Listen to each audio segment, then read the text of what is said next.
రాయలసీమ ప్రజల గుండెల్లో ఉన్న ఓ ఊరు గుర్రలపాడు. ఒకప్పుడు నవ్వులు నిండిన ఆ ఊరు ఇప్పుడో భయంతో నిండిపోయింది. ఎందుకంటే అక్కడ రాజ్యం నడిపేది మనుషులు కాదు, భయము. ఆ రోజు ఉదయం పొగ, దుమ్ము, నిశ్శబ్దం మధ్య ఒక జీప్ ఆగింది. దానిలోనుంచి బయటకు వచ్చాడు ఒక మనిషి. రగిలే చూపులు, ముఖంపై మాడిన గాయము, ధూపంలో కరిగిన శరీరం. ఆయనే దేవ. కొంతమంది సలార్ అని కూడా పిలుస్తారు.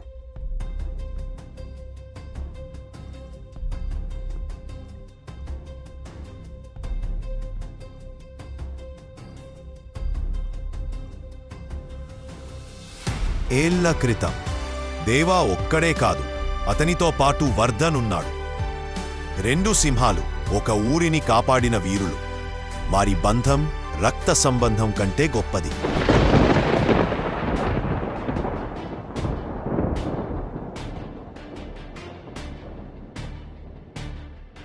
కాని ఒక రాత్రి వర్ధన్ పైన దాడి, ఆకాశం గర్జించింది, భూమిపై రక్తం పారుతుంది. దేవా పరుగెత్తాడు, కాని ఆలస్యమయ్యింది.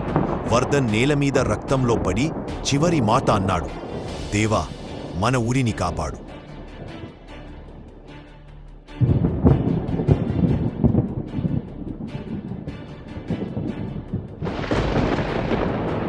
వర్ధన్ చనిపోయాడు. దేవా కళ్ళు ఎరుపు రంగులోకి మారాయి.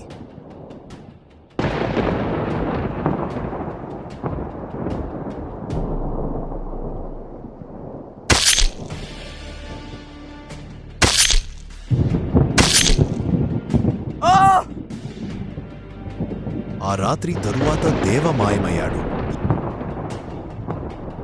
ఏళ్లు గడిచాయి. ఊరు మరింత చీకటిలో మునిగింది. భూమనాయకుడు నరసింహరెడ్డి ప్రజల రక్తం మీద రాజ్యాలు కట్టుకున్నారు.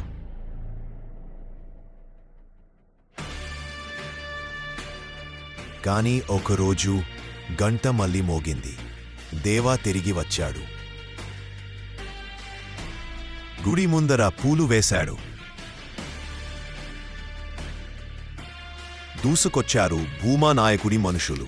వారు నవ్వారు, కాని నవ్వు రక్తంగా మారింది. ఒక దెబ్బ, ఒక పతనం, గాలిలో దుమ్ము, నేలపై నిశ్శబ్దం. సలార్ దేవా మళ్ళీ ఆ నేలపై అడుగుపెట్టాడు.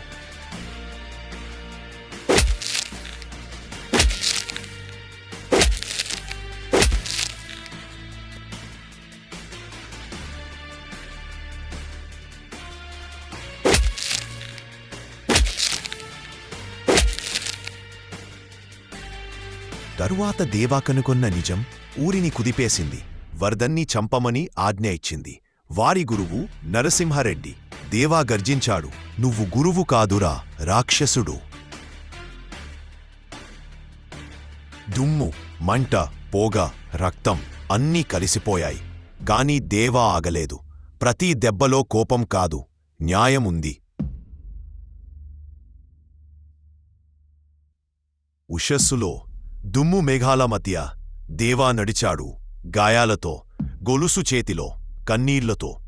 100 మంది ఎదురుచూశారు, కాని ఒక్కరే ముందుకు వెళ్లాడు.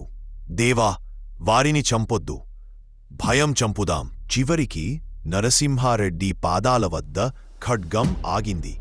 దేవా కత్తి వదిలేశాడు. ఆ ఊరిని చూశాడు. ప్రజల్లోనుంచి ఒక ముసలివాడు లేచి నెమ్మదిగా దేవాతో అన్నాడు, ఇప్పటినుంచి నీ పేరు దేవా కాదు, ఈ ఊరిని కాపాడటానికి వచ్చిన సలార్. సూర్యాస్తమయం, పసిడి వెలుగు. దేవా బావి దగ్గర కూర్చున్నాడు. అక్కడే వర్ధన్తో ఆడిన చోటు. పిల్లలు నవ్వుతూ పరుగులు తీస్తున్నారు. ఆకాశం వైపు చూశాడు దేవా. నీకిచ్చిన మాట నిలబెట్టుకున్నారా అని దేవా తనలో తాను అనుకున్నాడు.